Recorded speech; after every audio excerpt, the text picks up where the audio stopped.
Yes, we can hear you loud and clear, Victor. Oh, thank you. Thank you. Thank you very much, Dr. Felix. So I think we should do a recap. Yes, very important. So let me quickly run through what we did yesterday so we can have a solid foundation for something to build upon today. So let me put it on slide mode.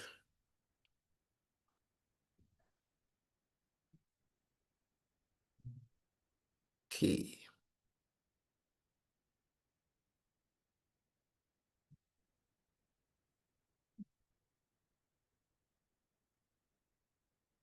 All right. So yesterday we did the basics. We started with the definition of Power BI, what Power BI stands for. We also did a comparison between Power BI and Excel, why we should use Power BI instead of Excel, the functionalities and all of that. Then we also explored real-world case studies where Power BI is being used, like the financial sector, banks, telecommunications, across industries, and also learned how to connect data to Power BI. Right. So just a minute, please. All right. So for today, let me quickly move on to today's class. I want to just make sure that we follow. So for today, let's move slide.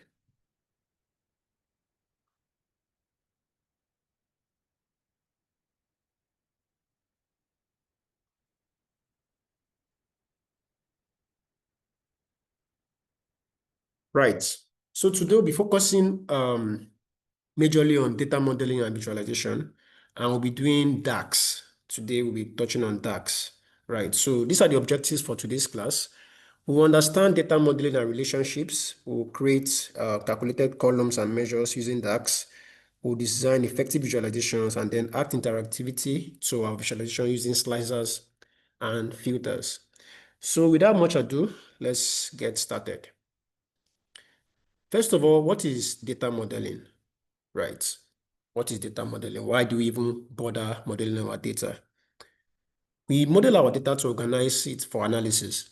If your data is not properly modeled, there will be no relationship between the data, and then as a result, you are going to have inconsistent values, right? What are the types of relationships we have?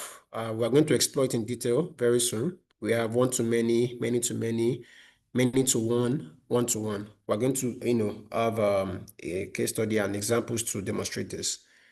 Okay, so we can have, for instance, a sales table and a products table, and then we try to join them together. And the best practice, let me just tell you ahead of time, is to use a star schema.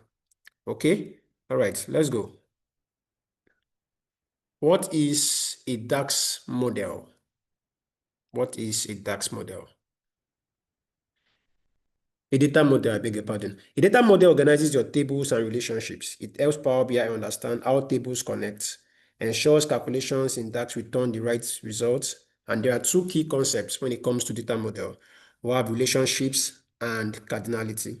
Now, this is very important. I want us to have this background information before we go into Power BI and start, doing all manner of calculations and modeling. I think it's important for us to have an understanding of how these things work, like the theoretical concepts behind it before going to practicals. Right. So a data model organizes your tables and relationships, helps Power BI understand how tables connect, and then ensures that your DAX calculations return the right results. The reason is because if you don't connect your tables properly, right, through one-to-many, many-to-one, and all of that, you are going to have the wrong results when you do your DAX. Okay, let's continue. So using the table we had yesterday, the same data set we had yesterday, the financial data, we have sales, we have profits, discounts, segments, country, and date. So in an ideal situation, you want to split your data into facts and dimension tables. Facts and dimension tables. Notice that fact is singular, not plural. Fact and dimension. So you are going to have what we call a star schema, where the fact is simply talking about the transactions, that's either sales, profit, or discounts, just one item. And then you also look at the dimension table. So the facts table is usually numeric, right? It used to contain numbers showing that, okay, for instance, sales, we've made 10 million sales in the past 3 months. and then, for instance, the dimension tables, they are just there to explain or to give supporting information to the facts table. And ideally, the facts table usually more in terms of rows. It contains duplicate rows, it contains many transactions, while dimension tables are usually singular, right? As we're going to see as we go and progress. Right. What then is a relationship? A relationship is a link between columns in two tables, right? They're actually based on shared values. For instance, in our data, we have financial sample, country, and geography country, right? There's a relationship between the country and the geography, right? Another example is financial sample dates and then the normal date. We're going to see examples. I just want to, show all this as a background or information. Now, cardinality is very critical when it comes to modeling in Power BI, right? Cardinality describes how data in one table relates to another data in another table, right? We have, like I said before, we have one-to-many, many-to-one, one-to-one, and many-to-one, many-to-many. I'm going to demonstrate this in a few minutes' time. Right. Now, let me quickly explain this. Whenever you see this asterisk here, this asterisk means that this is where the data is flowing into, right? We're going to have an example. So if you have two items, one on the left, one on the right, and then you see an arrow, and then you see this asterisk means that this is where the data is flowing to, and it's indicative of the fact that this here, the one that has this asterisk here, is a facts table, right? So we're going to have a demo to show that. Okay, let's proceed. Example, let's look at one-to-many. Right? We can see, okay, I think it's even best I demonstrate this. Let's go to Power BI. Let's go to Power BI.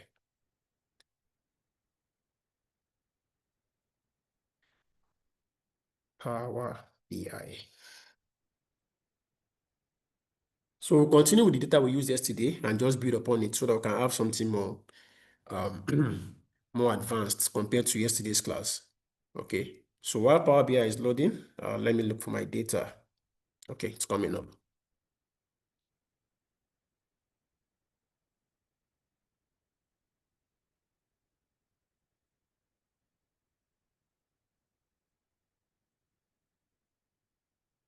Okay, it's up. So when using Power BI, if you have stored your data before, let's say you've done something before, like in the previous times, you can just come here. Let me take this up. So you can just come here. This was where we stopped yesterday. Then click on it and it's open. So it's not all the time you have to, keep creating new files and all of that. You can save your file. So let me even show you how we save before we continue. Before we proceed, let me show you how we save. Okay. Let's finish loading.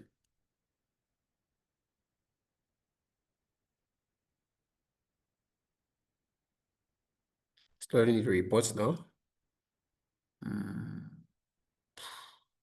1 minute. Loading the queries, loading the model, and all of that. Then it will now bring it in.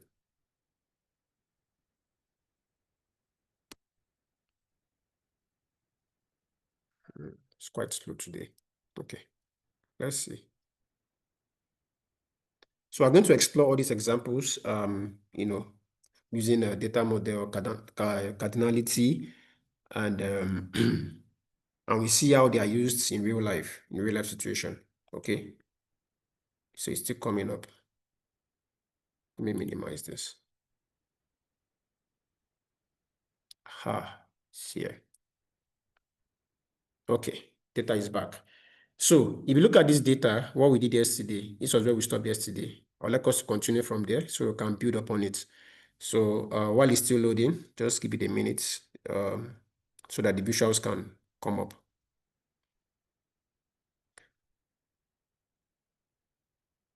Okay.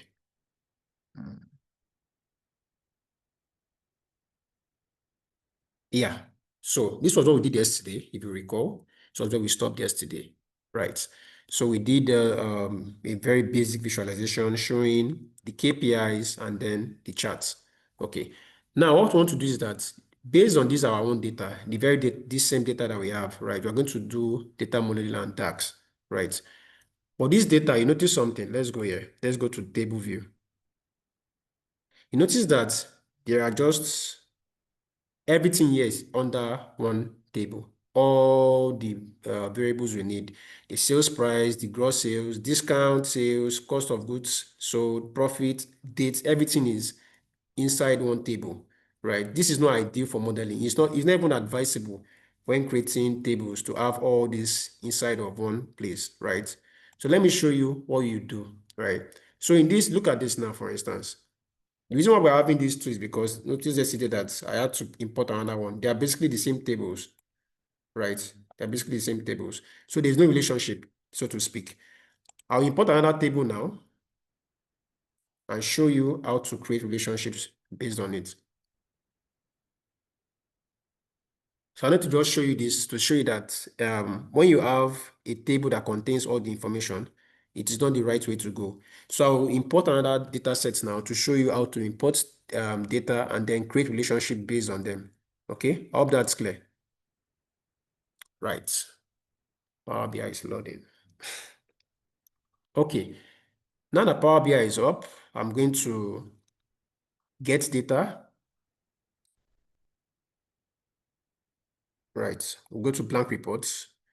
So I'm going to import some data now, again, like we did yesterday. I hope you all remember how to import data, how to connect data to Power BI. Okay, right, cool. System is quite slow today. Let's see.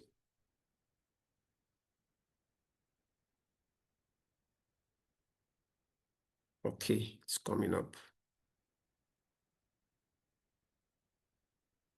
All right, so we're going to export. So you notice that you see import data from Excel here. You can see the same thing here, right? You can just quickly click from here and then to take you to where you connect your data, right?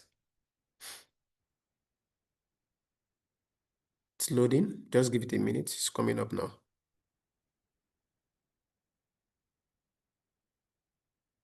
So it will now prompt you to take it to where you can see your data, right? So I'm going to use this data here, cookies, right? I'm going to use this data because I want to show you how to connect relationships. See, if I do this, can you see? I'm trying to select all. I'm holding down Shift, but it's not working, right? See, the reason is because when you want to import data or connect data to Power BI, you can only take one data at a time. Please take note, that's very important. So you cannot come and start doing control, or you click on this and then hold down Shift. It doesn't work. It's always one data at a time, right? Please take note. So I'll start by importing orders. Let's import orders. It's coming up.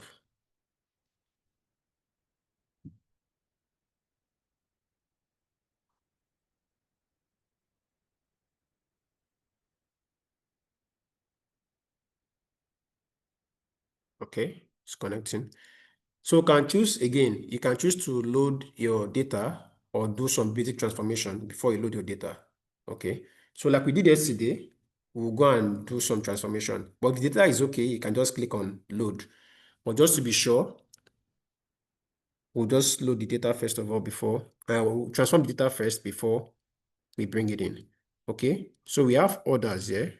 This is one we need. We'll go to transform to take us to Power Query.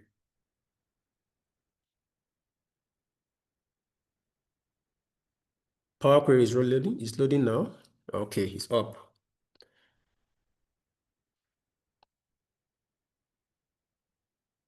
My system is quite slow today.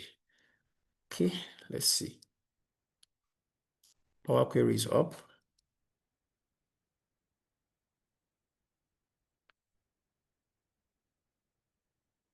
Okay, so under this orders table, you see customer ID, order ID, products, units sold, dates, revenue, costs. Everything the data is clean, actually, right? I make sure I clean the data so that we don't waste time on Power Query today, right?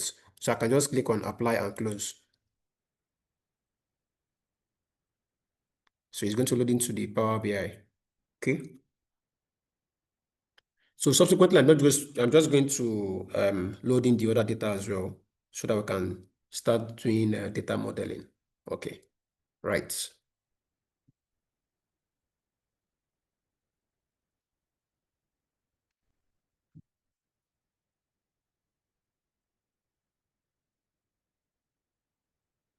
It's quite slow today.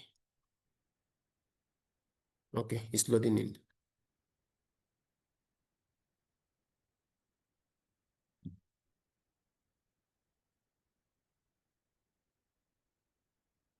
And bear in mind, we're still going to work on the other data. The one we did yesterday, we're going to build upon it while also working on this data as well. This one we're loading to the Power BI now. So we can have a robust understanding of data modeling and also DAX. Right. Okay, data is here already now. Our data is here. This is it now, orders. So let's bring in the other two, the remaining two data.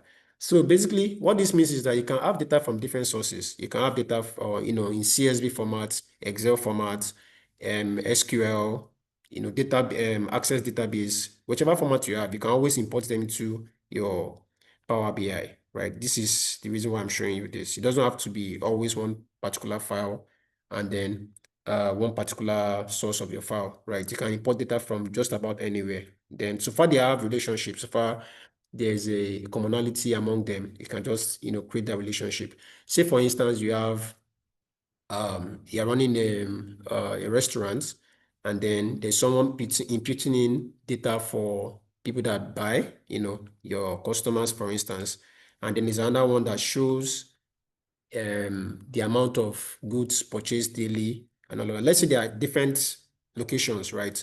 So with Power BI now, you can now bring all of them into one central position, right? And then use data modeling to join all of them together. And that's what I'm going to show you, based on this.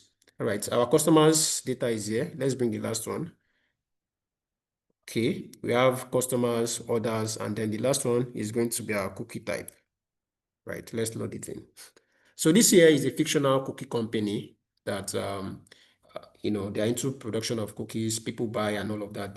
They have customers all over the world, and then you also have an orders table where people make their orders. We're going to create a relationship based on this. Okay, it's coming up. Okay, cookie type, then load. Okay, it's loading into our Power BI.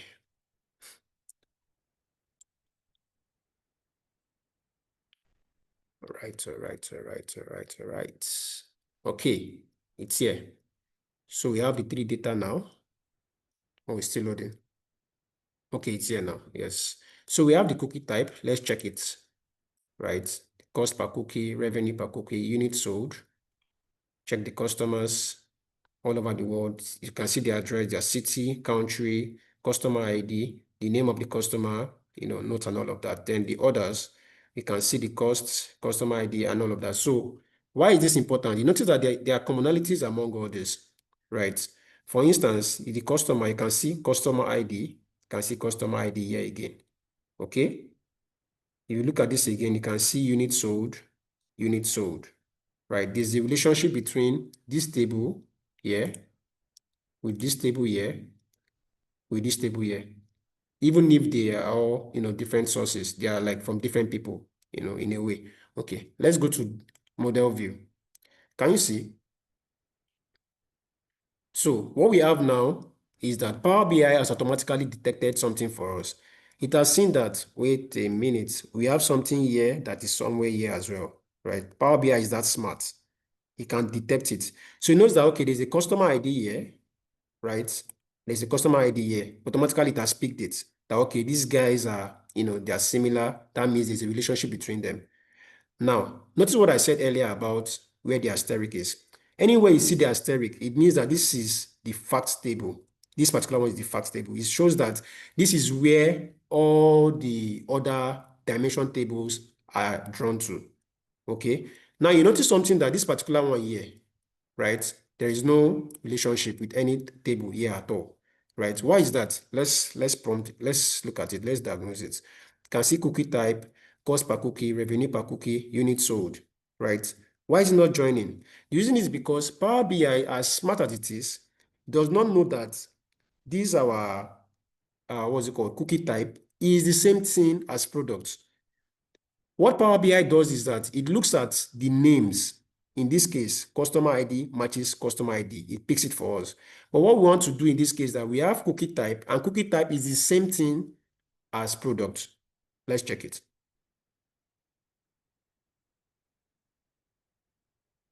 Let's see. It's loading. So cookie type, can see chocolates, chip, fortune cookie, oatmeal, raisin, snickerdoodle, sugar, and all of that, right? Let's see. Let's go to others. Can you see the products? Chocolate chip.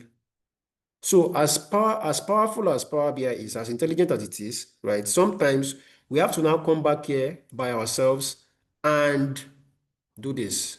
Drag and drop. Let me move this to the side.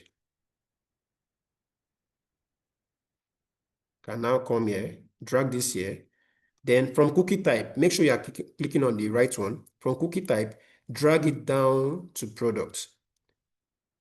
Okay, now to bring out this prompt, what is it saying? It's saying that, okay, I have seen that there's a relationship between cookie type and product. What do you want to do? Do you want to do one-to-many? Remember the cardinality I told you about? Do you want to do one-to-many, many-to-one, one-to-one, or many-to-many? Automatically is one-to-many because we want to make sure that everything flows from the cookie type here down to the others table. Okay? And then we click on OK. Save.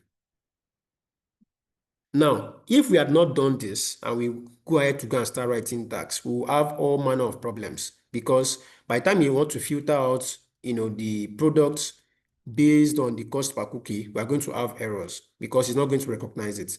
So before you move on to start calculating your DAX, doing all manner of calculations, your DAX measures, DAX column and all of that, you want to make sure that your model is optimized, is well connected. Your facts table remains, your dimension tables are linked to your facts table, right? In this case, customers is linked to others and cookie type is linked to others as well. Again, remember, whenever you have this asterisk here, it means that this is the facts table. Everything is flowing to it. Let me show you again. Let's go to order. So you can see now here under order, you have a lot of the products here. Everything is listed out here. Usually the longest table, right? Let's go to customers. Can you see? See how many customers you have. Let's look at the cookie types. Someone is trying to write on the board. Please, just a minute. All right. Okay. So if you look at cookie types, for instance, now, notice that there are just 1, 2, 3, 4, 5, 6. Just 6 of them, right? Whereas if you come to others, the same products, can you see them? Usually many, right? So let's see one more thing again. Let's look at the customer ID. Customer ID, we go to customers table.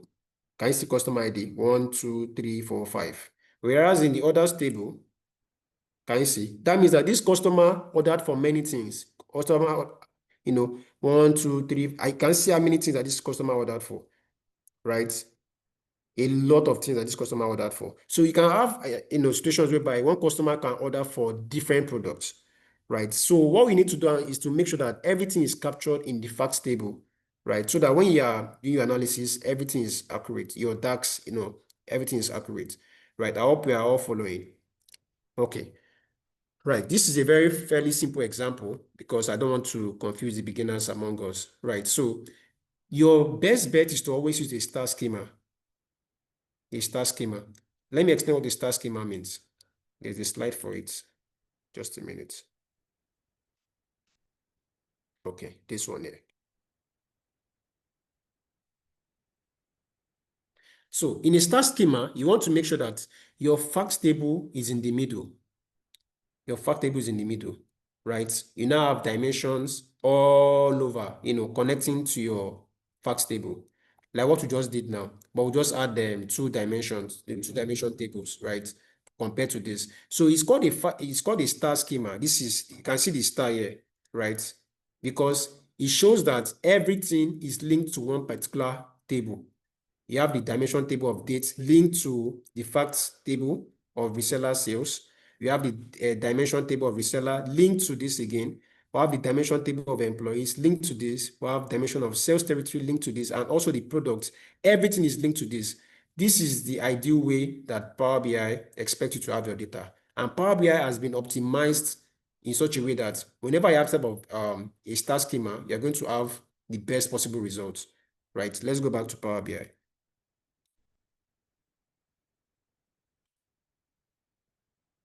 So now that we have this, we can now start doing all manner of analysis, right? We can start doing measures, we can start doing calculated columns and all of that, okay? Let's see. Okay, let's move on to DAX. Let's go to DAX. I hope we are all following. And please note down your questions if you have any questions. So what then is DAX?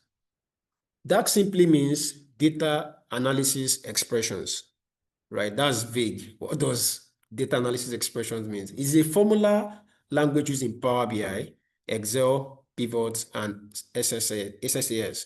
So it's not just peculiar to Excel, to Power BI. If you're an Excel user, you should have seen DAX somewhere, if you use the advanced features, right? It helps you create calculated columns, measures, and tables. And then it works with data models to perform calculations, aggregations, and time-based analysis, as we're going to see. We're going to explore all of that very soon. Okay? So, what are the types of DAX calculations? We have calculated columns. This is a row-by-row calculation. I'm going to do an example very soon. We have discounted sales.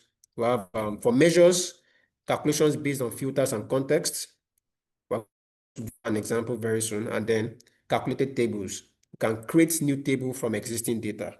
All right. So let's go to Power BI and demonstrate this. Okay. We're going to look at calculated columns, measures, and calculated tables. So in Power BI, building on what we were doing yesterday, let's continue from where we stopped yesterday before we go into the other data. We have this already. This is quite basic, right? It gives us a good view of what we have currently in our financials in the company. But want to, make it better. Coming here on this table here, let me minimize this, maximize this. Yes. On this table here, we can start creating some DAX. Now, if you want to create DAX, you have to have KPIs in mind. What do you want to achieve? What are the metrics you want to achieve, right? So say, for instance, you want to know look at our variables, units sold. You want to know the total units sold, right? You can just come here to these financials here, right? Click measure, right? Or you can also come here and click on measure, right? But this is, in my opinion, this is the best way to go about it because it links it directly to the table instead of trying to link it back. You can just come here, right click, new measure.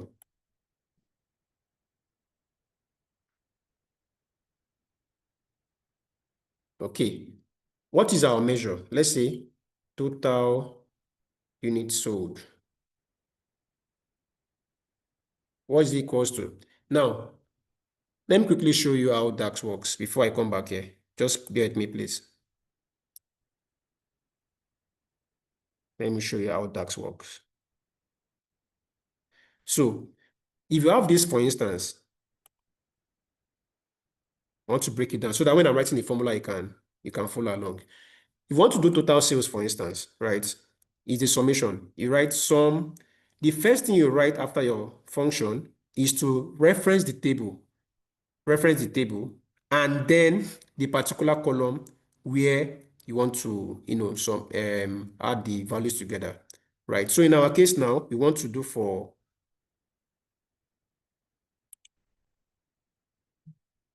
okay, in our case now, I want to do for units sold, right? Total units sold.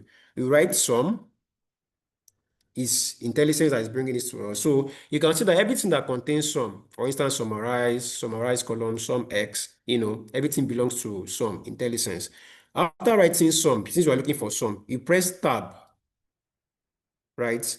So in our own case now, we can see that Power BI is very smart. It knows that we're looking for a table called financials, right? You can see. But in our case, we're looking for units sold. So we'll just scroll down and then we see units sold, right? And then remember to put your closing brackets, then enter. Now, bear in mind that you will not see what you just wrote now in your table. You won't see it on your table, right? It is a measure. Now, measures are used when you want to visualize. If you do anything, called a measure in your Power BI, it means that you want to see it like it's a visual kind of thing, right? Compared to calculated columns. We're going to get into that, right? Let's try another one. Okay, let me quickly show you that it works, right? Let's go to our view. If I come here now, for instance, let's say page 2. And I do this, I come to this. Can you see? Total units sold, right? So that's what you need it for, basically. Whenever you need something for visualization, make sure that you're using measures, right? But if you want to add, something to your table, you use calculated column, right? Let's continue. Okay, this is our first example. Let's do another example. Let's do for sales. Let's do total sales. Let's go back again and look for total sales. Say, for instance, you want to see, okay, how much have we made, how many things did we sell, across board. We'll just come back here again to our table. Look at total sales. You can come again, this place here. You can come here, but like I said, this is way easier. Right click, new measure. It will show you measure equals to, but you don't want that. You want to write total sales equals, again, is a sum function. You want to add it together. We're going to also do average and all of that, but we want to focus on sum first. SUM, sum, right click. What you want to capture first is the table. Remember, it is formula, and name of formula equals to the function, table, and the column or the field. Again, name of formula equals to function, name of table, and the field. Okay, let's go. Now we're looking for sales, right? Remember to put your closing brackets and then enter. You can also check it here. Let me edit this. So instead of pressing enter, you can also check it here. Or let's say you make a mistake, you made a mistake, you can just come here and cancel. This is commit, this is cancel, right? So just press enter. Total sales. So if I come back here to my report view, right, I can just come here, click on total sales.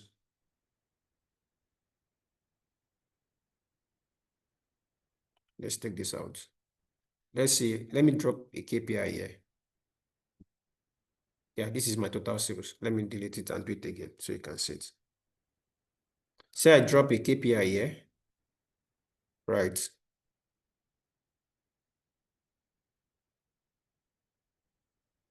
Let me take this out.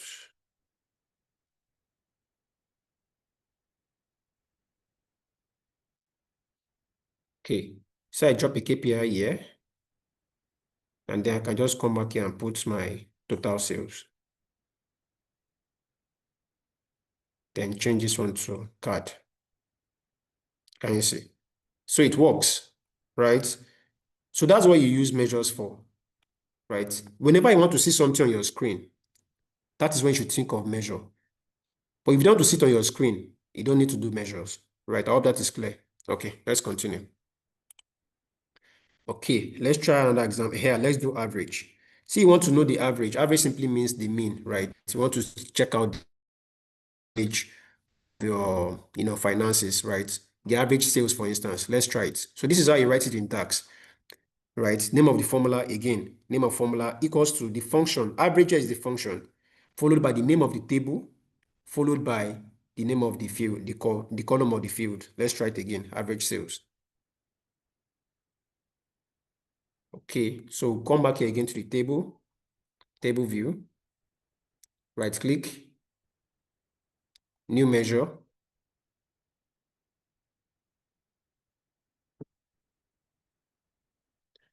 average sales. You can write average So it doesn't matter. It allows us to put spaces. You can abbreviate it if you want. So AV, you can see is smart, average. Tab, press your tab to commit that function, and then you can just put your sales, then close brackets, enter.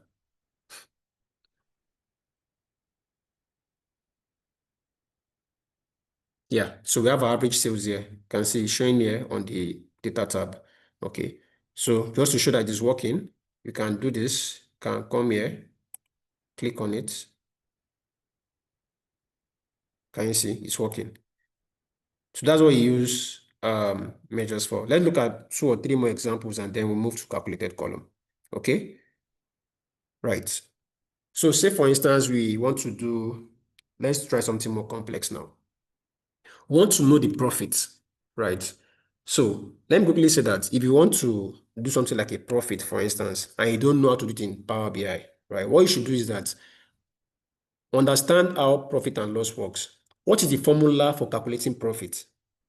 It's simply the sum of sales minus the sum of costs, right? So you might not know it in Power BI, right? And it's fine, it's totally fine. You don't, I mean, you shouldn't walk around with formulas in your head, you know.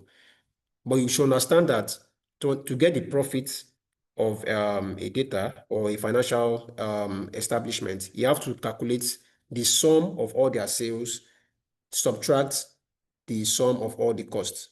I hope that is clear. Okay, let's do it. We'll go back to Power BI, go back to table view, come here and then right click, measure. So in this case now, we're going to calculate for profit.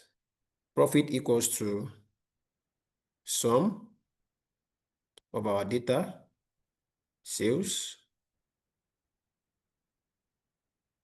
just a minute to confirm it. Sum, yeah, sales minus cost, yes. So when you have this, it's very important that you put your closing brackets, right? I used to make this mistake when I started using Power BI. If you don't put this bracket, you're going to have error. Let me show you. Minus sum of financials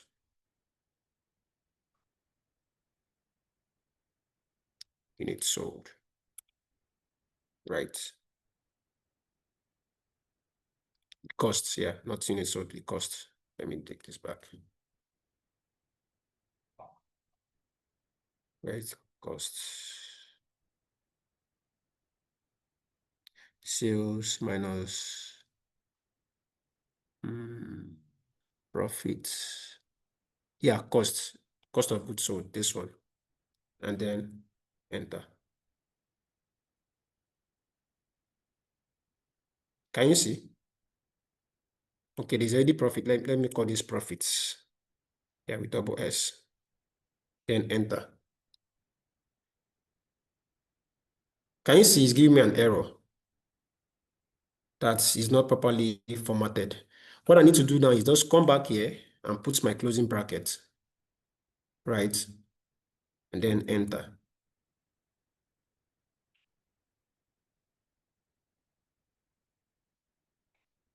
Sum.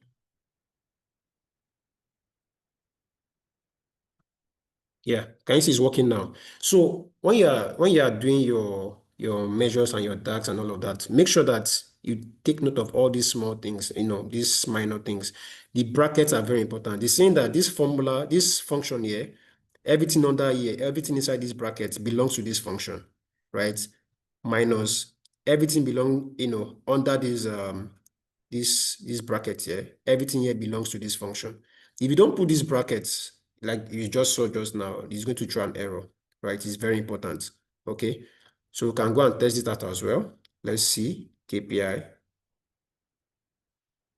Then we can do our profits. Can you see it's working? Okay, let's do more complex examples just to drive home the point. Let's try one more. Okay, very good. So we are going to move into a very not so simple terrain. It's called time intelligence. So in Power BI, we can do just more than just simple profit, loss, sales, and all of that. We can do year to date, right? For instance, we want to see how the company is performing from last year to this year, or want to compare how we are doing financially this year versus last year, you know, all those things that you can imagine in your mind that, okay, what ifs, all the what ifs in your mind, right? You can play around with them using time intelligence. Okay, let's see some examples. Let's say you want to do year to date sales, right? Let's try it out. Year to date, we'll do for last year and then we'll do for moving average, right? Total sales year to date. Again, same place. So, like I said earlier, whenever you want to see something on your screen, like for instance, all these things on your screen here, you use a measure. But if you want something that will just add to your, let me show you. If you want something to be added to your table here, you're going to use calculated column, right? That's how it works. Right. So let me go back to this. So you can see that year to date, there's a formula for it. It says total sales, yeah, this one here, total year to date, you sum again your closing brackets, then comma. So it's important to note all these things down that, okay, while you are working on Power BI, right, let me show you. For instance, look at this. This one was minus. It was the sum of sales minus the sum of costs, right? That's the formula for profit. Now, in this case now, we have total year to date. We are going to look at the sum of sales, comma, the date. These are little things that you should pay attention to. Now, you don't have to memorize all these formulas, right? So you can just go online and, okay, how do I get year to date? That's what I usually do, right? Because there are a lot of things on my mind. You have to walk around with formulas in your head. Just a matter of, so what you need to understand is how it is calculated, right? That's why I'm emphasizing on how, the structure. The structure is more important, than trying to put all these formulas in your head. You should know that, for instance, you have name of the formula first, followed by the function. That is the structure of writing a measure, right? Followed by the sum and all of that. So let's try it. Total year to date. I hope we are following. Right.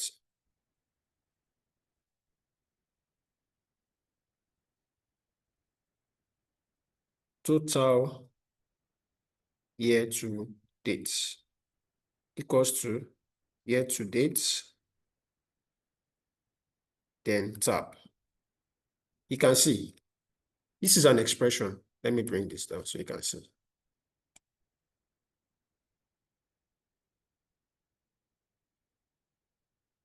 Year to date.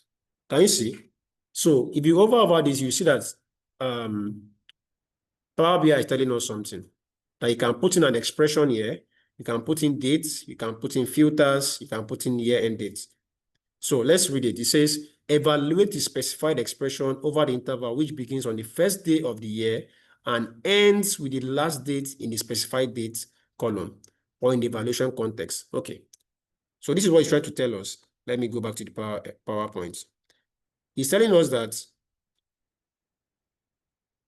let me take this up. He's telling us that if we do this calculation now, right, he's going to look at the year to date of all the sales and then to stop at the current date. Let's say today is 2nd of October. It's going to stop today. So in our field, wherever we see the last date, let's go and see it. Let's look at the last date. That's where it's going to stop. Let's look at dates. Aha. So we look at these dates now, for instance, and then look at the very last date, on the calendar. It's going to show us something.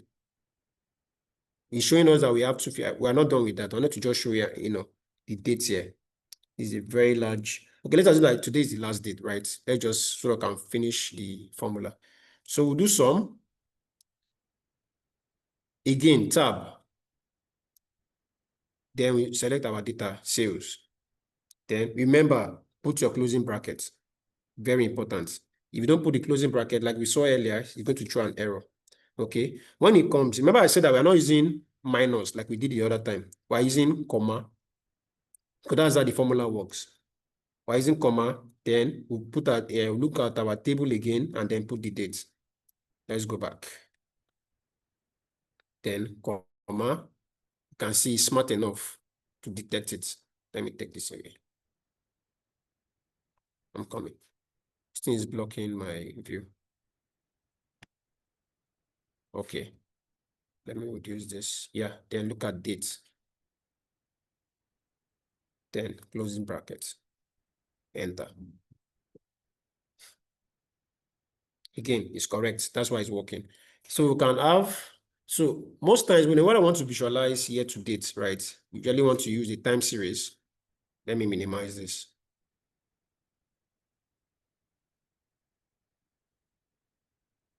Want to use the time series.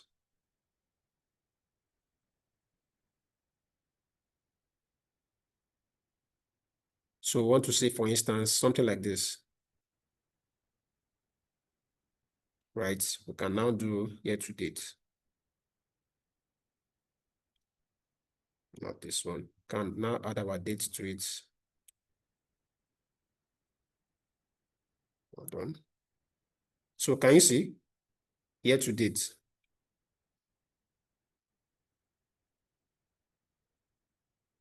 Because we're still going to format this, but this is how it works, right? They're going to view the date versus year to date. This is how it's going to show you. You can see it's showing us according to quarters, quarter 1, quarter 2, quarter 3, quarter 4, across all times, right? From the date of first transaction to the last day of transactions, right? I hope we are following. Okay, let's proceed. Okay, now this is very important. What are the visuals we can do, when using your DAX? As you might have noticed, I used KPI most times, right? For instance, you want to do profits, you want to do sales, you want to do cost of goods, produce and all of that. So use KPI, right? This is KPI. Yeah, this is what KPI means. All these things you are seeing here, this is KPI, KPI, KPI, and KPI, right? So what if you want to do something else, right? If you want to do sales this year versus last year, use a line chart. If you also want to do something like, something related to time series, use a line chart. This is what a line chart looks like, what we just did here. So you can now compare, okay, this was what was happening before, this is what's happening now, what was happening before, things like that. That is what you use your time intelligence for. Okay. And also, if you want to do, moving averages, you can use area charts and then bar chart simply for, just to calculate totals and all of that, like we did yesterday. Okay. Let's see if I have more examples. Okay. We can calculate sales last year. Yeah. Let's try this one as well. Let's try this one. Sales last year. So this one is going to use calculate, right? Instead of total year to date, right? We're going to use calculate. Let's try it. This is going to be fun. Let's go back. Here again, right click here.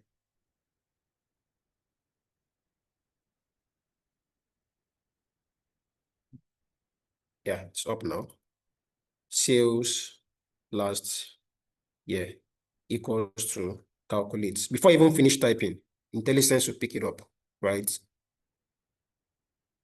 You hit this, hit your tab. Remember, always hit your tab key. So after calculate, you can also press enter, right? But it's better I just press your tab key, right, to open the function.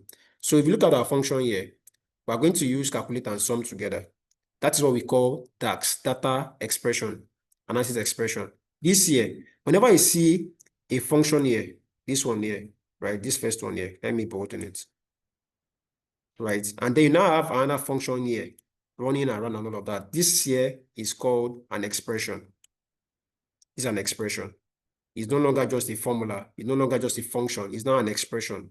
That is where DAX is derived from, data analysis expression, right? Let me highlight this. So this now here is called an expression. The same thing as this. Whenever I have a function, another function, it's no longer just a function, it's not an expression. I hope that's clear. Right, let's finish this formula. So you can see that we have the name of the table, followed by the name of the column, right? Very important. Remember this order. is the formula, name of the formula equals to the function. And in this case, is an expression, right?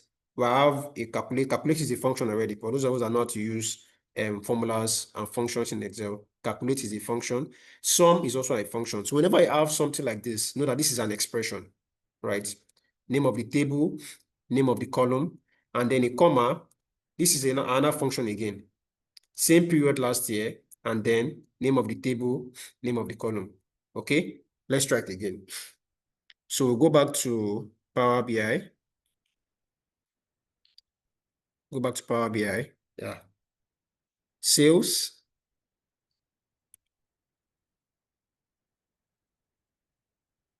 I'm going to look at sales.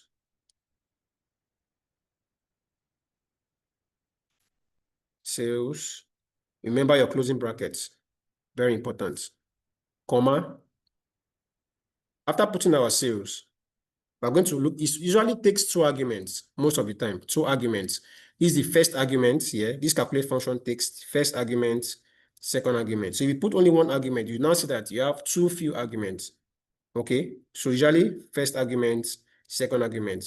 Same period last year. Let's try it. Then we'll put dates.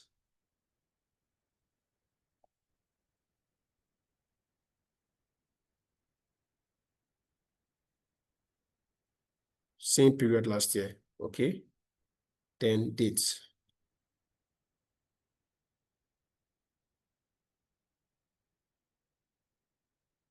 Yeah, can you see that? So it works. So it works. So, like I said, whenever you have this, let me go back to this again, right? Whenever you have this, right, you have a function here, right? And you now have a bracket that has other functions again and other arguments. It's called an expression. I hope you are clear. Okay, let's proceed because of time. We have about 1 hour left. So, like I've already explained this. So let's do a quick takeaway before we dive deeper into measures and tags. So that is like Excel formulas, but it's context aware, right? For those of us that know how to use an Excel formula, right? If you use the sum function, you are going to have the same thing in Excel and Power BI. But the only difference is that Power BI has context aware. You can build measures for totals, average, and margins. Time intelligence is used to unlock database insights, while visuals bring calculations to life. Okay, now that we've known the basics, let's advance it a little bit more. So we want to know when to use a measure and when to use a calculated column. And we're going to build calculated columns as well, okay? So a measure is used, to calculate on the fly. It's a formula calculated on the fly and is used in reports and visuals. Like I said, whenever you use a measure, it means you want it to be seen in your dashboard. That is the only reason why you want to use a measure. So if you have no intention of using that particular formula you're writing or the particular function you're writing, then it shouldn't be a measure. It should be a calculated column. And I have examples to show you. So usually using reports and visuals, right? Does not create a new field in the table. This is what it means. So say, for instance, you are here, right? You notice that all the things we have created now, for instance, just a minute. For instance, you see all these our sales last year, total sales, units sold, total year to date. You can't see them here in the tables. They are not in the tables here. Can you see? They are not in the tables here. They are just calculated fields, right? And again, look at this icon. Whenever I see this icon, it shows that this is not just a normal part of this table. It is a calculated sum, right? That's what shows that it's a measure. Whenever I see this, that has this calculator symbol beside it, it means that it is a measure, right? Let's continue the comparison. Okay, so for instance, we've already done all these ones before. Yeah, we've done total sales, sum, financial. It means that this is the formula, this is the function, this is the name of the table, and this right here is our column, right? This one is simple. We've done this one before. So these are the visual ideas. You can use bar chart and all of that. So let's continue. Let's see. What then is a calculated column? We've not done that one yet. So we're going to do it now. What then is a calculated column? Calculated column adds a physical field or column in the data model, right? So, for instance, remember I showed you that all the calculations we have done here based on measures, they do not appear here. But if you are doing if you are doing a calculated column, we are going to see it in our table. Right? We're going to do an example now. So say for instance, we want to add a table to what we have already. We want to have a column rather.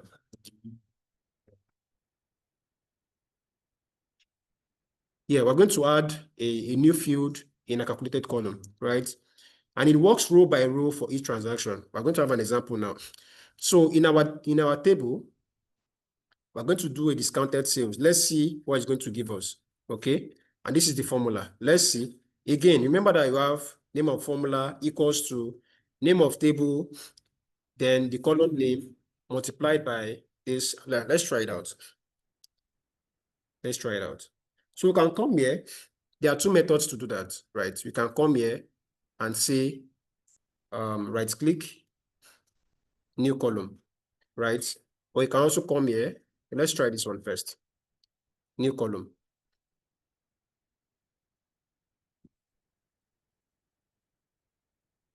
So can you see automatically we have a new column here already?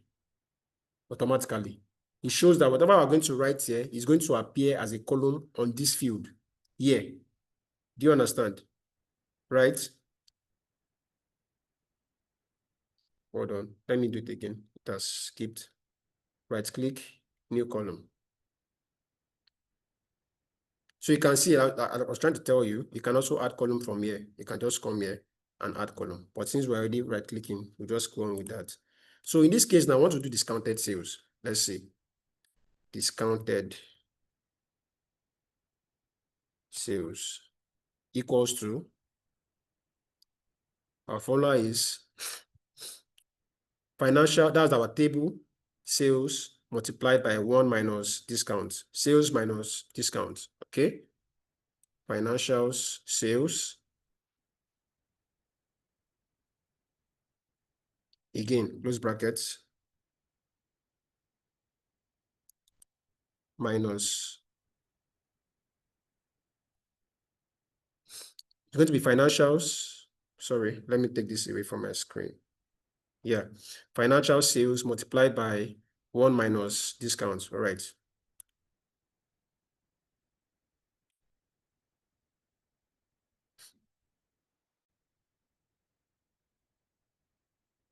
Minus discounts.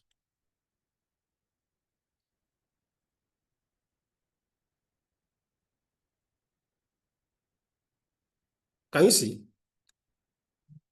So across board now, we now have a discounted sales across all. So unlike measures that will just give you like a particular value, right? Calculated columns, we add a column to our table, right? So we now have a new column in our table now, right? That's what calculated column does. This is the discounted sales across all our products, right? So for instance, the Montana, Paseo, everything now, this is the discounted sales we have, across all our products, right? Let's continue. I hope we are following. Okay.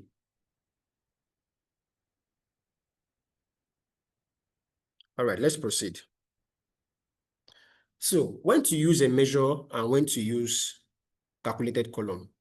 This is one thing that people really struggle with, right? So let's say we have a data set already. We have a table, right? And I want to see, okay, what do I do now? Do I use column? Do I use the calculated, do I use measure or do I use calculated column? All right, let's explore it. Whenever you want to use a measure, make sure that it's for an aggregated value, right? That means that it's going to compress the value together, aggregate it so that you can use it for your visuals. Again, you're using it based on whatever you're going to see on your screen. That is when you use measure, right? So we've done this example before, financial data, profits, we've done average and all of that, right? Now, when do we use a calculated column? We need it when you want to store values row by row. So this is what it means. So we can see row by row. It's going to capture everything per row, all down to the very last part, right? It's going to give us the discounted sales across all the products, all of them, one by one. That is when we use calculated column. Okay. Yeah, let's continue. So like we did before, the discounted sales and all of that, right? You can also do for profit margin. We're going to have the same thing. So it's very useful when you want to do things like slicers, filters, and all of that. We'll even explore it very soon now. Okay, let's even see. Let's try it. Let's try it. Say we have a filter. Let me click outside. Drag this away. Okay. So we want to apply a filter. And we don't know what to put there. We can just come here and look for a table. Oh, no, it doesn't come here. Sorry. Yeah, like I said earlier, it's only the measures that come in that make it here. The other ones don't make it here, right? Yeah, only the measures that make it here. Okay, let's continue. Okay, that's when we use our column. I hope you are following. So these are just examples. Let's see. So if you want to do profits, you want to understand the profits of the organization, how much I've made and all of that, right? If you're using a measure, you can just do this. You can see. This is only when you want to see it. You want to see it on your dashboard. But if you don't want to see it, right? You want to just do column. You want to add a column to your data. You use this.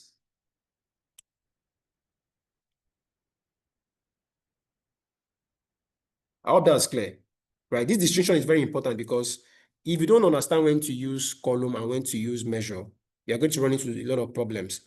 Columns are used when you want to add data, like add a column to your table, while measures are used when you want to visualize that particular thing you want to see. That's the major difference between when to use columns and when to use measures. I hope that's clear. Right, let's continue. Let's try something else now. Sum X. We've done sum before, right? When do we use sum X? We use sum X in measures when we need row logic, right? But don't want to store a column.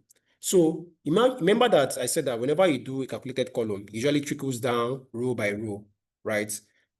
But when we are doing a measure, it usually just gives you a particular figure, right? Just one figure, right? So let's try it. Let's try it now. We've already done this example where we did, okay, let's use sum X now. Discounted sales. What we did before, let's go there. Let's see.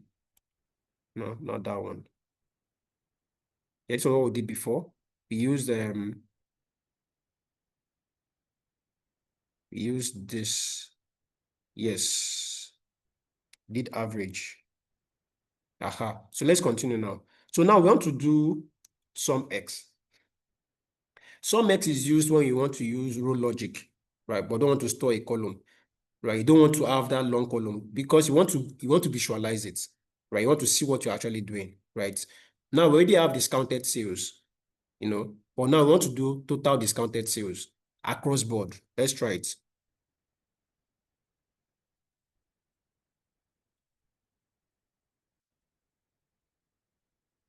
So again, you can come here to your table.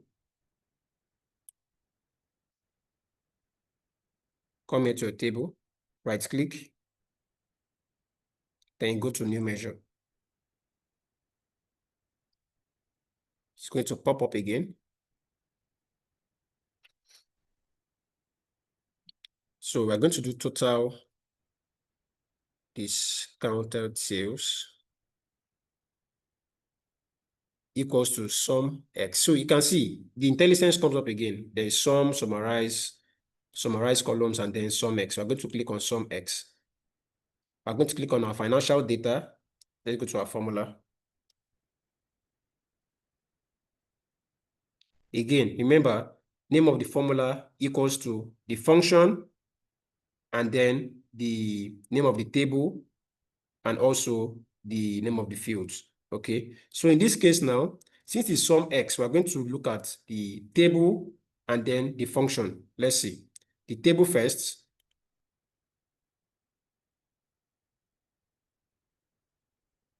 The table is financial data, comma, the table sales, and then multiply by 1 minus discount. Okay, multiplied by 1 minus financial discount. Those brackets.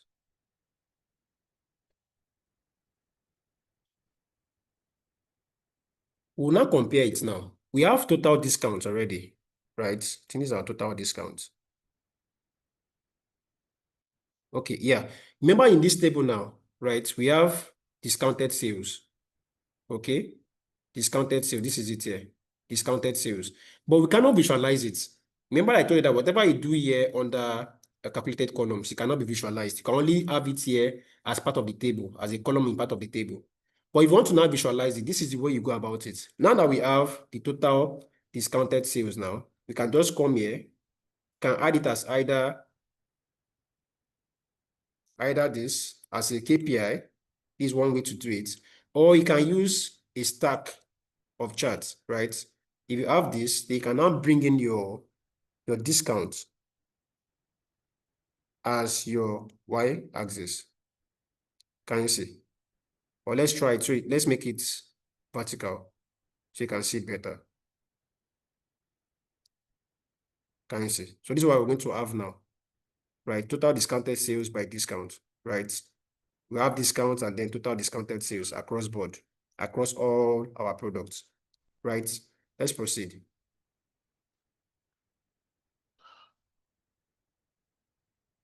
Okay, let's look at best practices. So after this, we're going to move into Power BI to play around, improve on our visuals and all of that. Okay. Right.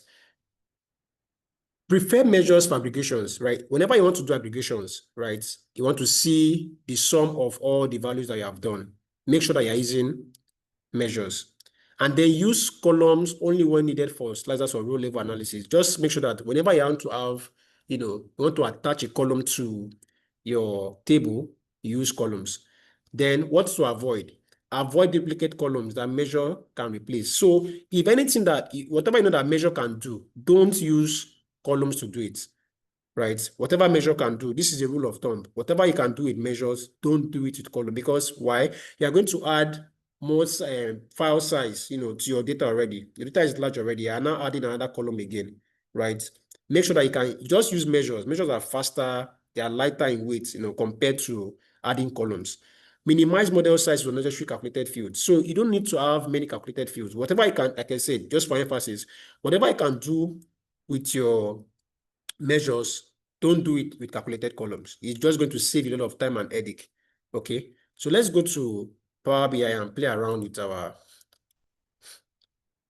let's do some basic. Now that we have all this data here, we're going to play around and see what we can do.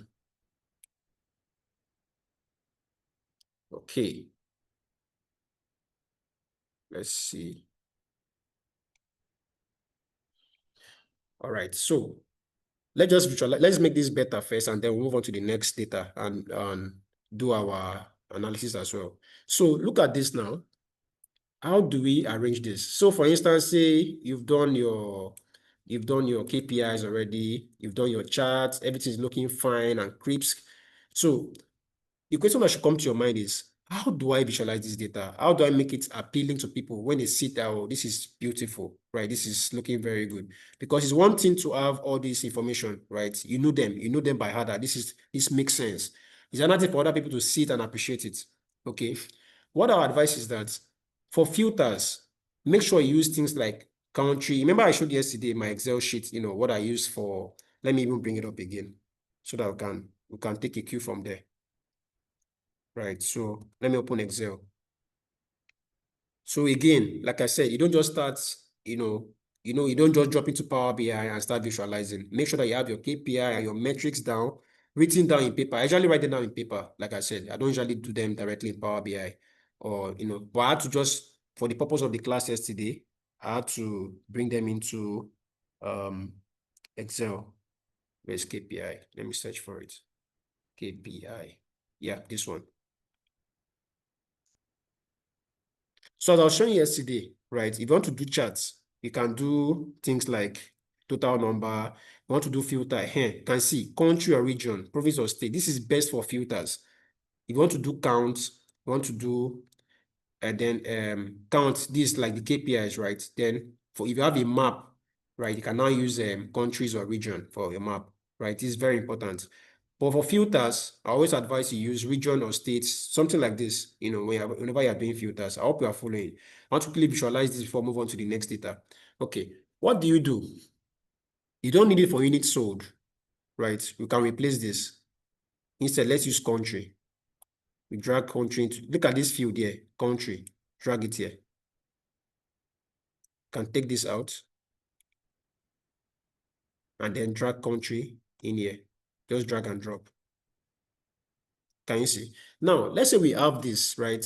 Look at the country is looking very large and all of that, right? And you want to format it. You want it to, you have like, I think 4 countries, just 4 countries, and it's taking a lot of space here. How do you format this? You can just come here, look at this. So remember I told you that this here is contextual. If you turn on all the features here, let me go to this gear icon. It will pop up now.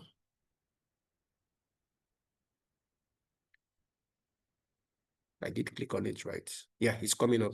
Just my system is lagging today. I want to show you why I have all these features because some of you don't, I'm sure you don't have, some of you don't have this, Remember I told you that yesterday, if you turn on these preview features, right, whenever you install Power BI, make sure that all these things are checked. It's very important. Make sure that everything here is checked, right? That's why you're able to have access to, extra tabs like this. So for instance now, right, let me deselect it. I click on this. I want to format this, right? This is a filter, right? But I know that filters are not just like this. There are other filters, in Power BI. How do I do this? I can come here to format. Can you see here, format? Click on it, right? How do I change this? You come to slicer settings here. Instead of vertical list, like the way it's showing here, I can just click on this drop down. Let's try tile. Can you see? Going to show me this way. So you can click on Canada, for instance, and to filter out for Canada. You can click on Germany, you can click on United States, France, and Mexico. Can you see? It's working. So again, if you want to deselect it, just click on it again. That's how it works. So also, you can also come here, instead of tile, you can do drop down if you want to conserve space. So you have something like this now. So instead of having that big stuff here, you can just come here, drop down, and then to show you all the countries. I personally prefer working with tiles. I prefer tiles because it's more aesthetically pleasing. Okay, tile. Right. So after doing that, what else can you visualize? Again, you come back to your KPI metrics table. Look at it that, okay, what are the likely things I can use for KPIs, right? You can use charts for comparison, right? You can use KPIs in, cases, anything that has to do with count or aggregation, right? Let me show you. Anything that has to do with aggregation, like this one, for instance, profits, you want to do for costs and all of that. Basically, total sales, total units, whatever, in that line, average, whatever return in numeric value, right? Your best bet is always KPI. Make sure you use a KPI, okay? Right. Let's continue. So if you want to do counts, again, KPI, make sure that you use a card, right? You want to use filter, country, region, or states. Then for charts, for comparison, right? So you want to compare it between countries, right? Let's continue. So let's see now. Let's do products per country. Let me minimize this. Products per country. So I want to know, let me do a bar chart. I want to do country in the x-axis and then products in the y-axis. Can you see? So based on the countries now, you can see that United States has, the highest number of products, followed by Canada, in that sequence down to Germany. Do you understand? Right. Let me quickly format all this data, arrange it before we move on to the next one so that we can save time. So remember what we did yesterday, how we formatted this yesterday. Let's first of all change the color. Again, you can just come here, format, click on format. How do you change color? It's very simple. Size and style. This is very important. You have to click on this one here, size and style. So you can just scroll down here, data labels, or no data labels. For the columns, let me just scroll. You can see the color here and change color. Can you see? That's simple. And again, you want to format this, the text, so that the text is well aligned. You can just come here, scroll up, then go to title. Under title, you can now remove this, some of discount. You can just write discounts. Right, and then you make this bold. Also, you can now, so you basically can do everything here, right? Like when it comes to font size and all of that. So let's do Arial black. Right, you can reduce the font size here. Okay, you can remove the bold if you want. You can centralize it. And also, you notice that this usually, it shrinks the visualization.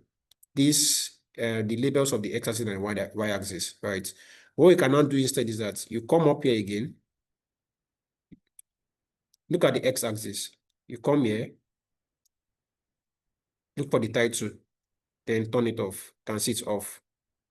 You scroll back up, go to the y-axis, scroll, title, turn it off. Right, you can see that the chart is bigger now because there's more space, there's more breathing room now. Okay, now that we have done this, remember what I told you yesterday, that whenever you've done a visualization or whenever you've cleaned something up like this, you formatted it properly, right? There's no need trying to replicate it again, across board, trying to do the same thing for this and all of that. You can just come here, click on this one time, click on Format Painter, this, click here. Can you see? Automatically changes it for you. You don't have to do anything. You can do the same thing again. Click here, and then this. Can you see? I actually prefer the blue color for this one, so I'll keep it back at blue. I just do I did a Control Z, but I want to keep the blue. So instead, I'll just format this one instead. Right, I'll just click on this, go to format. Then under my y-axis, x-axis and y-axis, I'll turn off title. Just scroll down, title off. Then under my, so it's a matter of personal preference, right? If you choose to keep them, that's fine. I just take them out because it takes a lot of space on my dashboard. Right, so I can now visualize this properly, format this properly. Let's go to the title. Right, the title is okay. Yeah, then we can just centralize it. Let's keep this one consistent, Arial black. Then we'll minimize this. I think we use 12. Yes, then centralize. Okay, so what I now do is that instead of having everything as orange color, I can now use 2 blue here and 2 orange. Right, just come here, format paint, and then this. Okay, so now that we have all this on our screen, so the next question is, how do I arrange this? So I would like to say ahead of time that there's no hard and fast rule when it comes to arranging your visualization, right? It takes a lot of practice and all of that before you finally get used to it. But what I can tell you is that for consistency sake, make sure that they have the same width. It's more visually appealing when you have the same width, for instance, something like this and something like this. So remember what I showed you yesterday? You can just come here. Let me add a border to this. Go to format. Then you scroll down. Under visual, you scroll down, look for size and style. Scroll down, visual border, turn it on. Okay. Can rotate, drop this one. So this one now can now act as our base. Okay. Then you can now drag this to be the same size. Right. So take this one out, take this one out. Yeah. See? So it's just trial and error. That's how I'll keep doing it till I finish, right? That's how it's done. Okay. So what else do we do? Let's reduce the size. I can take this one out. Take it up here.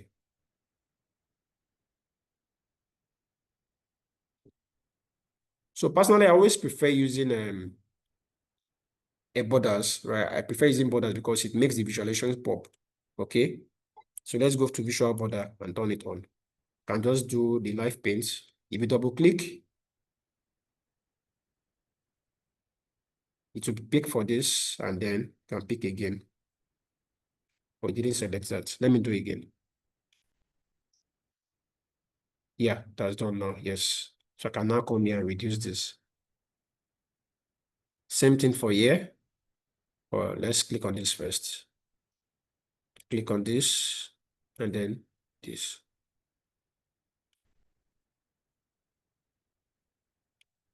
So you can come here. Again, this is the fastest way you can visualize. Align it together for visual consistency. So for someone that don't, are not into graphic design and all of that, so I see some very funny looking dashboards. So if you don't have all these little things put in place, for instance, having the widths and the heights, the same thing for your cards, having the what's it called, the charts, the same length and breadth, is going to be looking very inconsistent, right? So let's quickly finish building this. So you can just drag this to the top here, drag it down, then this one down as well. So you can drag this one to the extreme. So we can have this by the side. Okay, so it's just trial and error, really. Let's quickly finish it. Okay, so we can have this, can stretch this, and then bring these other ones up as well.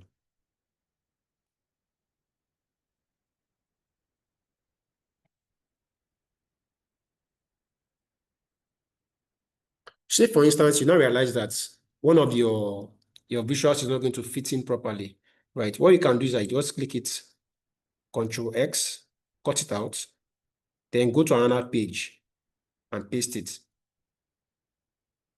I hope you understand. You see the same thing, right? You still have that same visual there. But because you want to declutter, you want to make sure that this place is free so that you can add a lot of stuff. Okay?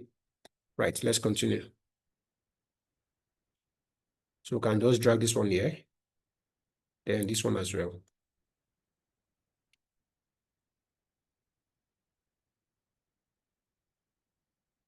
So do this.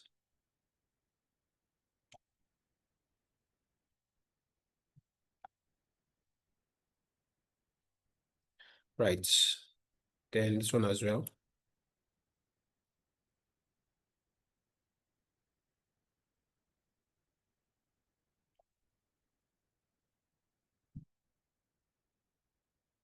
Right. So let's format it properly.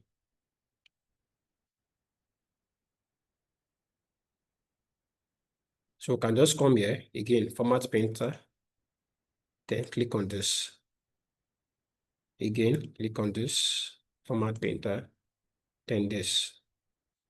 Okay, so this is very basic. I wanted to just show you that in a few minutes or few seconds, you can quickly visualize whatever I have for your data on your dashboard. So whenever I'm working on the visualization, I don't even bother, about how it's going to look like at the end of the day, because that's a lot of time, there's a lot of energy going into thinking about what is like what will take you the least amount of time. What you need to focus on basically is the data modeling. You want to make sure your data is clean. You want to make sure that it's properly formatted, your DAX is working and all of that. So with this now, you can see that we can select this, Canada, then to filter out, select Germany, filter out United States, and all of that, right? So let me show you something else, right? Let's go to focus mode. So when you go to focus mode, it's still the same visualization, right? It just magnified so that you can play around with it. So you can see that you can, for instance, can go back to your reports, and it's giving information about everything here. So there's this idea that Power BI brought in where if you can just over a particular data, right? In this case, this bar here, to show you what it stands for, right? So without having to do any analysis, you can just say that, okay, this particular product is Paseo, and the count of sales is 202, right? The same thing for here, same for here, it shows everything. So we can go back to our report. It doesn't affect anything, okay? All that's clear. So we can do the same for this as well. Here to dates, can go here. So ideally, what you want to do here is to come and check, okay, I hope the visualization is okay. Like, you want to check like last minute checks before you export your data or before you publish it and all of that. I'll show you how to publish very soon, just in a few minutes time, okay? And go back. Okay, so now that we are done with that, let me show you how to publish. So if you are sure that, there are no more, there's nothing else to correct in your visualization, let me remove the border here first. Let's go to format, size and style, scroll down, visual border. Yeah, let's take it out. So it's more consistent. Okay. Now that we have that, can now publish. Okay. This publish icon here, whenever you publish, it's going to make it accessible to everybody online, right? That means you can now share with people and all of that. Let me click on publish. Publish. Mind you, you must have had an account already with Power BI, right? Yeah, I want to save my changes. Yes, thank you.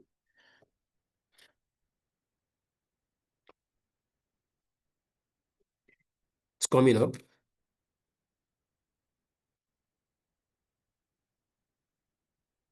So let me go to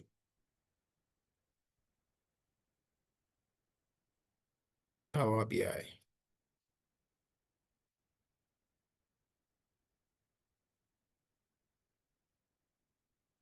Power BI online.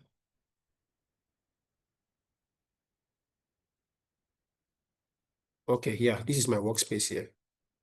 So I'll show you to show you some of the things I've done before, then select. So it will come up here. It's publishing now online.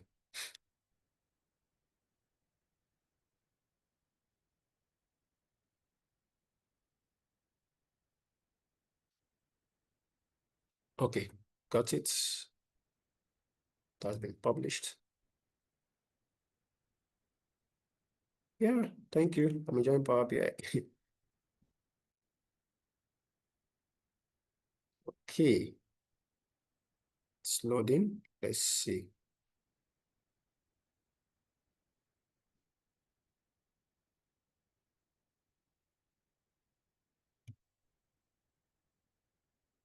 Okay, it's coming up.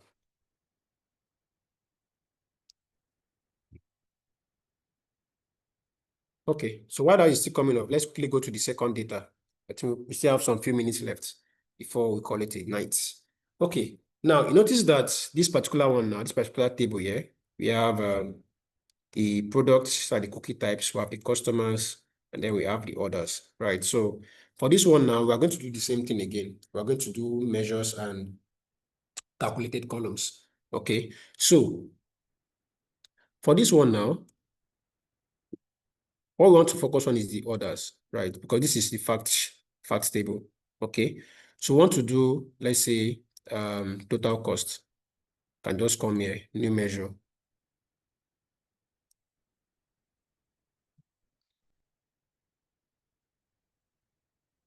Yeah, total cost equals to sum.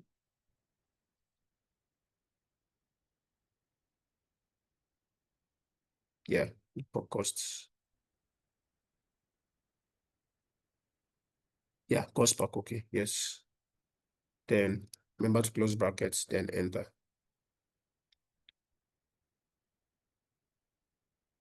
Okay, that works. Again, back to our report view. So we can do basic visuals like KPI, right? So you can just come here to total costs and click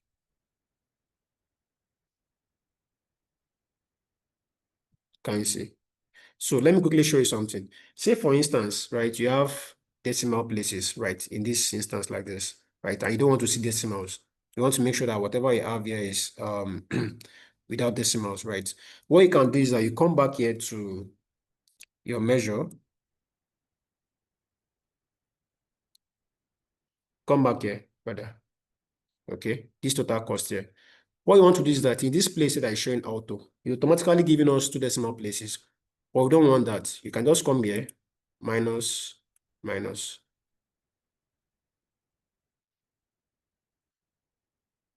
1, 0. Yeah, can you see? 0. So if I click on this now and press enter, right? So if I come back to my report view, can you see? Showing just 10, right? So just take note of that in case you are seeing funny decimal places that you don't need. You can just go back there and easily change it back, right? So, okay, we still have a few minutes left. Let's quickly continue. So let's say we want to do total revenue, or let's even look at the formula that is quite complex a bit and try to implement it there. So we did profits. Okay. Yeah, we did profits the other time. Let's try it again. Say we do profit equal to sum. Again, the reason I'm showing this other one is because I want to show that the principle is the same, right? Across all Power BI tables. If we have this formula that this is the name of the formula equals to sum, this financial table simply means the name of our table, right? Then sales. Let's try it out. Let's do profits. So profit is going to be, okay, that's the sum of sales minus sum of costs, right? So let's try it. Costs and sales. Do we have sales here? I think sales is under, hold on. Let me look for, okay, unit sold. Can you use unit sold? Yeah, unit sold. So we're going to do the sum of costs minus sum of units sold. Okay, let's try it. So we can come here again, right click, new measure. When it pops up, we'll just do profit. Profit equals to sum. Again, that's the name of the function, sum. What are we looking for? We're looking for costs. We're looking for the costs. Sorry, let me drag this down. It's disturbing me. Yeah, sum. We're looking for the costs. Where is the costs? Cost per cookie. Yes, right. Minus, we're looking for the total units, not units sold. Yeah, we're looking for the this thing again. Orders. Okay, order. So I'm going to look for orders here. Orders and cost. Yes, this one. Yes. Then minus orders, unit costs. I'm going to make sure that we put our brackets here. And then sum. Yeah, this is it here. Let's put sum again. Sum, order, and then unit sold. I hope that's not confusing. So basically, what I'm trying to do is that the principle is the same, irrespective of the tables you're working with, right? So in this case here, you see that in this case here, you see that it is sum, name of the table. The name of our table here was financial sample, right? And the name of our what's it called now? The field or the column was sales, right? In this other case here, is different. What we have here is that the name of our formula equals to sum. The name of our table in this case here is orders. Very important, right? And we're looking for cost, and we're looking for units sold. So in this case here, it's still consistent. That's what I'm trying to, that's what I'm trying to hammer, to you, that what matters most is you understand the structure and the principles of DAX, right? Not necessarily, cramming formulas into your head, right? If you know that the formula name of the formula equals to function, table name, name of column, minus sum, that's the formula, table name, and then name of the column. You are good to go. You've started DAX on a very good note, right? If you don't understand this principle, you are going to get confused, you are going to get lost when it comes to DAX. Very important, right? Let's continue. And then let's use this other one here. So this is commit, then we'll commit. Can you see? It worked. If it didn't work, let's say for instance, again, let me demonstrate this. If I remove this, can you see automatically it's showing me red here, right? This means that I'm supposed to close something, either at the end here or somewhere here, right? That's what it means, right? So I'll just put my closing brackets and then press enter. Okay. So we can go on and on. Let's do like 2 more examples and then we'll visualize before we end the class. Let's do for something complex. Let's try average. Average sales. Average equals to average data then sales. Simple formula. Right. Let's try again. Where do we have? Okay. In this case now, what we have, let's look at our data. Okay, let's do products here. Average products. Right. So we can do average products. New measure. Average products equals to, again, IntelliSense, average, right? We're looking for orders, and then we're looking for products. Remember, same principle applies. Same principle applies. It worked. As simple as that. So let's try from the other ones as well. Let's see. Okay, country. What can we do with country? Let's try. Then cookie type, unit sold. Okay, let's do for unit sold. Unit sold. Average of units sold. Can do average of units sold. Now, bear in mind that the name of the table is different. This one is cookie types rather, right? Different from others, from customers. So if I put equals to, right, I'm going to write average, right? And then we're going to use cookies, this one here, right? What we're looking for is units sold. Click on units sold, then close brackets, enter. I hope we are following. That is how you write DAX, basically. If you understand this structure, that you write the name of the formula first, followed by the operator, this equals to, name of the function, average, sum, calculate, whatever, it doesn't matter. What comes next is the name of the table. Name of the table. That's why we're using cookie types here. Then followed by the column you want to reference. It's very important. Let's try one for others or customer. We haven't done for customer. Okay, let's do country. Yeah, let's do country. So right click on it, go to measure. Let's do sum of countries, right, equals to sum. What we're looking for? We're looking for customers. Customers, right? Can you see? Name of the table, very important. Then we're looking for country. We'll just scroll down to country, then close brackets, enter.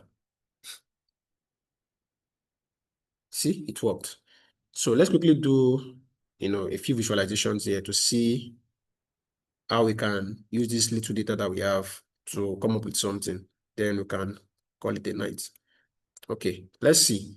So we already have this one as KPI. Remember the rule, write it out at first. What can you use? You can use country as your filter, right? When it comes to KPIs, make sure that you use something that I can compare. Something I can see at a glance, like total number of profit, total number of products. That's what you use KPIs for. When it comes to charts, it's for comparison. You want to compare what is happening in one country to another. You want to compare what is happening in one region to another. Okay, let's go back to PowerPoint, Power BI. Right. So, for instance, you can see that total cost, this best describes total cost. At a glance, you can see it. Okay. While if you want to do let's click on country. right? What we want to do here, so you can also ask Power BI to assist you, okay, in case you don't know what visual to put, but I don't usually need it, so I'll just cancel it out. You can just come here to filter. So this is not a filter. Oh, funny, you have only United States. Okay, let's use city instead. Yeah, you see, we have more cities than countries. Okay, so whenever I have something like this, I just tend to, let me go to format. I always use this slicer. Just scroll down here. This is blocking my view. Let me take it out. So I just come here and then under my slicer settings, scroll down to change its slicer settings.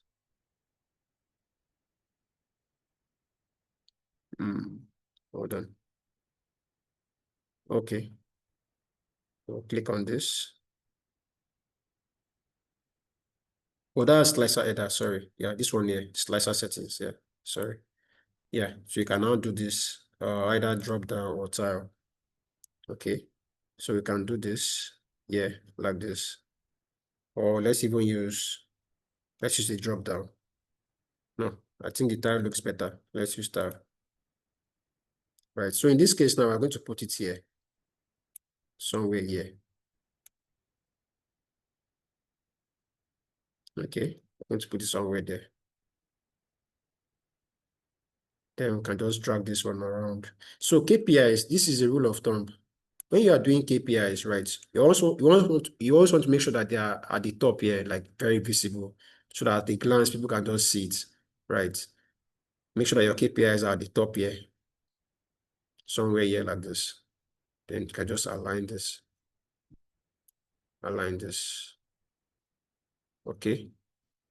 So let's do for something. Yeah. And when it comes to KPIs, in my opinion, it's always best to have them, in borders, right? So you can just come here to the format, do for the size and style, scroll down to visual border. Yeah, you see it pops out more, compared to just um just having it blank like that. Right. So let's see what else do we have. So under the cookie types, we have average units sold. Okay. Yeah, we have this as well. So I can just come here again. You don't have to waste your time. Then just click here. Then do this.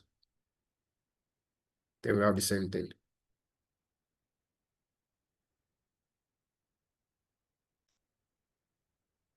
Okay, so let me quickly show you something before we round up. Let me finish this visualization first, then we round up. I want to quickly show you something that will make you work very fast. There's a trick I found out a while ago that makes me work very fast when I want to visualize. Okay, can have this. Let's see, what else do we have that is a KPI? Okay, we have profits. We have profits. Again, you can just bring it up here. Then do this. So alternatively, let me delete this. Alternatively, right, say you want to have visual consistency. You already have this, you've done this already, you formatted this properly. You can just do copy, Control C, and then paste, right? So you cannot drag this one here, somewhere here. What you cannot do is that instead of having this average unit, right, you want to have profits, you can just take this one out and then drag your profits in here. I hope that makes sense. Right. So let's have like two more or one more here. Can just Control C, Control V, paste it here. So instead of having profits, take out the profits and then put total cost instead. Oh, let's not use, we used total cost before. Let's use revenue instead. Okay. Okay, so I had that already, right? So let's see what we can do again with the data. So the beauty about this thing is when you do your model properly, if you format your model properly, you can now start having items or columns from one table interacting with columns from another table, right? Let me show you. So let's say we want to have a bar chart somewhere here, okay? You can now come here, for instance, go to unit sold. You can see it's from this field here. Then you can even come here to as far as country.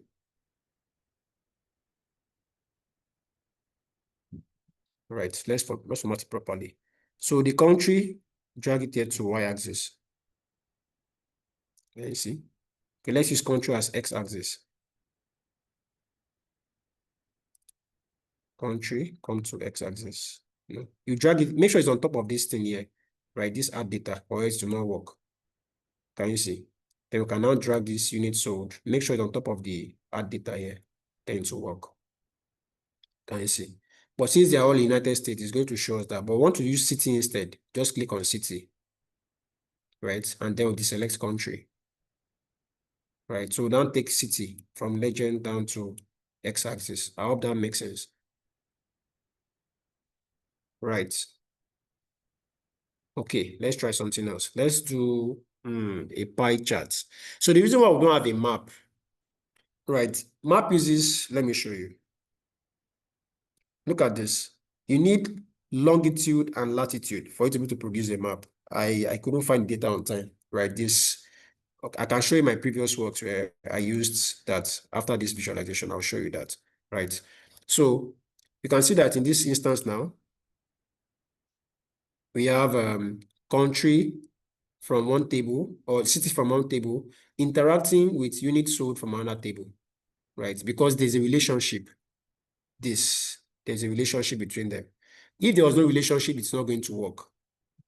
Okay, it's not going to work. Right. Let's continue. So another thing we can do, let's try pie charts or bubble charts. Let's see. Let's see what we can do. So you can see I'm just playing around. Like I don't have any visualization in my head, right? It's not as if I have one to define something. But if you're starting out, you can just sketch. Right? I can just sketch, okay, how do I want my visualization to look? Do you understand? How do I want it to look like when I'm done visualizing? Okay, something like that. Right. So let's do for this one now. Let's try out something else. Let's say you want to do orders, the costs. The costs was going to show only one. And then we'll go to another table. Let's look at customers or city. Can you see? So we can take out the labels if we want. So again, go to format. Can go to format here. Then we can go to want to take out the legend. Yeah, you can just turn it off here and it's gone. Can you see? As simple as that. Right. So let me quickly format this. Just come here to title, costs by city. We can see cost of goods by city. Then try to centralize it so that it's more visually appealing. Yeah, I can make it bold as well. Right, same thing here. We can do this. So what do you think is going to happen if we use format painter here? Okay, let's see.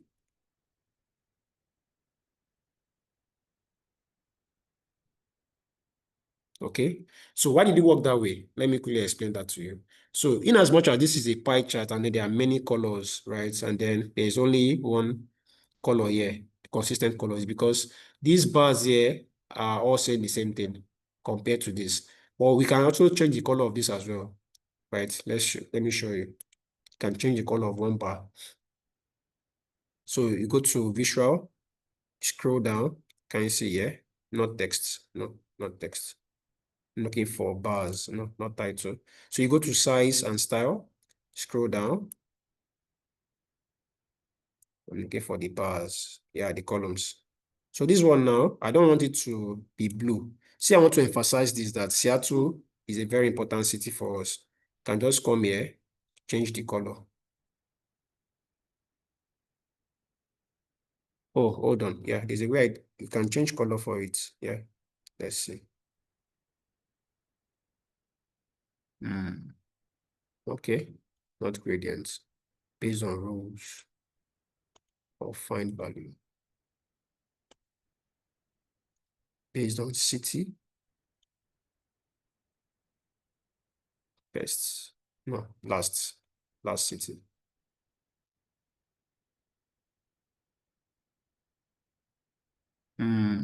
Why didn't that work? Okay. So basically, I was trying to emphasize that we can select just one visual and change the color. Let me try again. I've done this before. Okay. Click, let me deselect. Okay. So you come back here to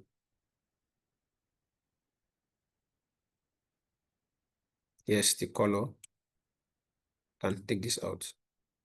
So when you click on that icon, it takes it out. Okay. So let's see. Color. Okay. No, it's not going to select. It's not going to select. That's the default. It's not going to select. Anyways, let's continue because of time. Not going to select. Right. Let's try 2 more visuals and then we publish. Okay.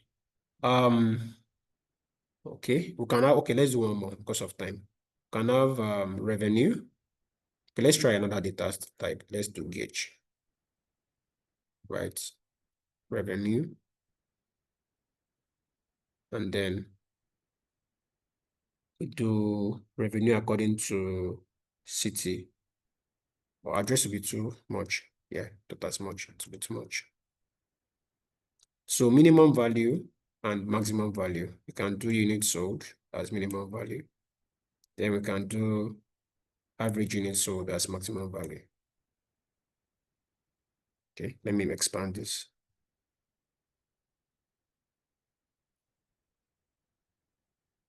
And do units sold as well.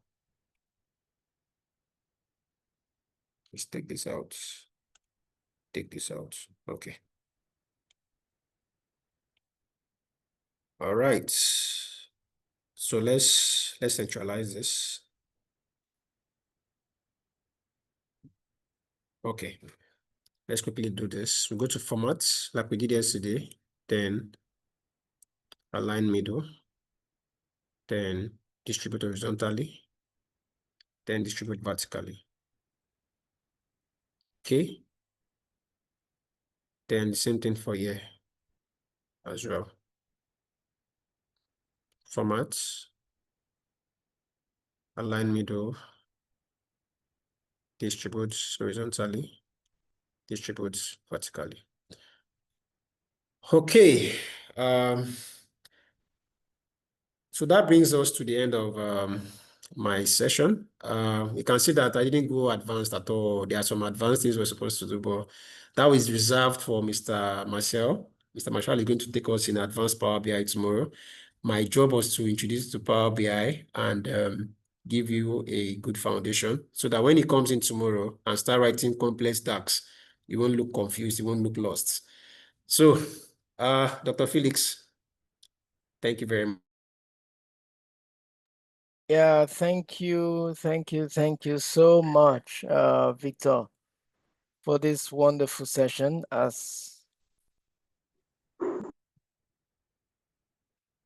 Thank you. So, you have the privilege to ask your questions. So before we take online question, Victor, let's take just a few in the chat box.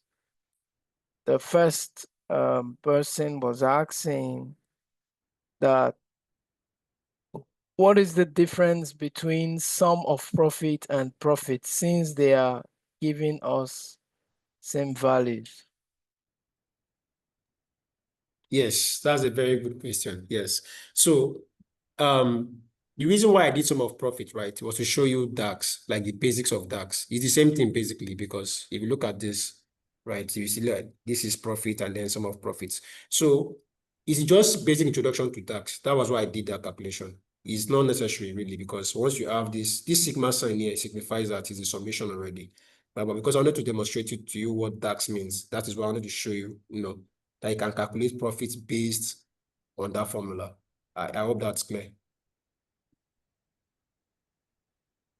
All right, thank you for that. So then the next question, this from Akano, says how to save an output. Oh, very important. Thank you. Thank you for that question. I forgot to show you guys yesterday. So let's save this particular one that we are doing now. Right, let's save this one.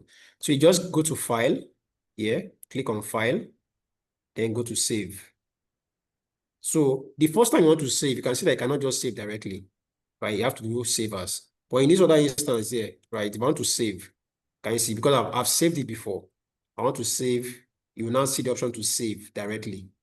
Can you see? Let me click on save here. But since this one is the first time I'm saving, it has to be saved as, right? That means I have to give it a name, right? So let's see. Let me save it in where I've been saving my other files, right? So what name do we call it? Let's see. Class practice 2.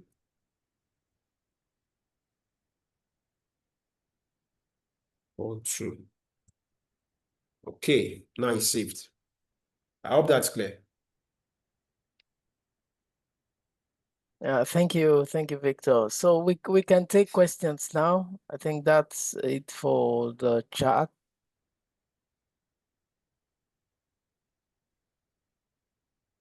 So we can. I saw someone raise up. I think 18 or something. So someone raise up their hand the Yeah, other time. but the hand went off. Yeah, good evening, sir. Hello. Okay. Good evening, sir. Good evening. Yes, good evening. Thank you for that wonderful lecture. So, my question was is on this thing, data modeling, because I saw where you did the stack model where you joined these different product and column for the stack model. So my question is this: if you have a single cell that doesn't contain but it's all in a row and column, but it doesn't you just bring them in and then after transformation, but you don't have to join them. Are you going to use data modeling? Because I have a data set that contains over 50,000 cells and column, but during transformation, it comes like a single data set, but you don't have to impute other one so that you can modernize them. So in that process, what do you do? Okay, that's a very good question. Thank you, Mr. Etim. So if you look at this, right, this data here, I was trying to explain, there is no model. Why is that? Because everything here is contained. This is not the ideal data you use when you want to do Power BI, right? You're supposed to have your sales and all of this in one table. This other one, discounted sales in another table and all of that. I did this so that I can show you. That's why I retain this data, so that I can show you how not to do it. And then I brought this other data here, how to do it. You're supposed to have this separated, orders, customers, then the product type. Because if you have this already, right, there's what we call normalization when it comes to data management. Normalization simply means that you split your data across different tables. Okay, let me even give you an instance. Say you have a very large company, right? Some people are in Kano, some are in Addis Ababa, and all of that. You're not going to have one single Excel sheet. It's not possible, right? You're going to have different data. Some people even use CSV, right? Some will even use SQL database and all of that. So the beauty is when you now have all this, right, together, let me show you. And then you can now combine them. This is where Power BI shines. This is where Power BI shines. It saves you a lot of, trying to join tables together manually, in Excel and all that. So far, there's a relationship between them, right? So far, there's a relationship, like in this case now, you can see that the customer IDs, they match. And in this case now, the type of the products, they match, right? It's just the perfect way to go. And to give you this schema where everything relates to it, like there's a strong relationship between all the tables. I hope that's clear. Yes, sir. All right, thank you very much. Yeah, thank you, Victor. Catherine asks, I actually saw my mistake on a certain data visualization I was doing and kept having an error on the measures I was committing. Okay, so I think it's not a question she's trying to tell us. So anyone else that has a question to ask? This is the Q&A session.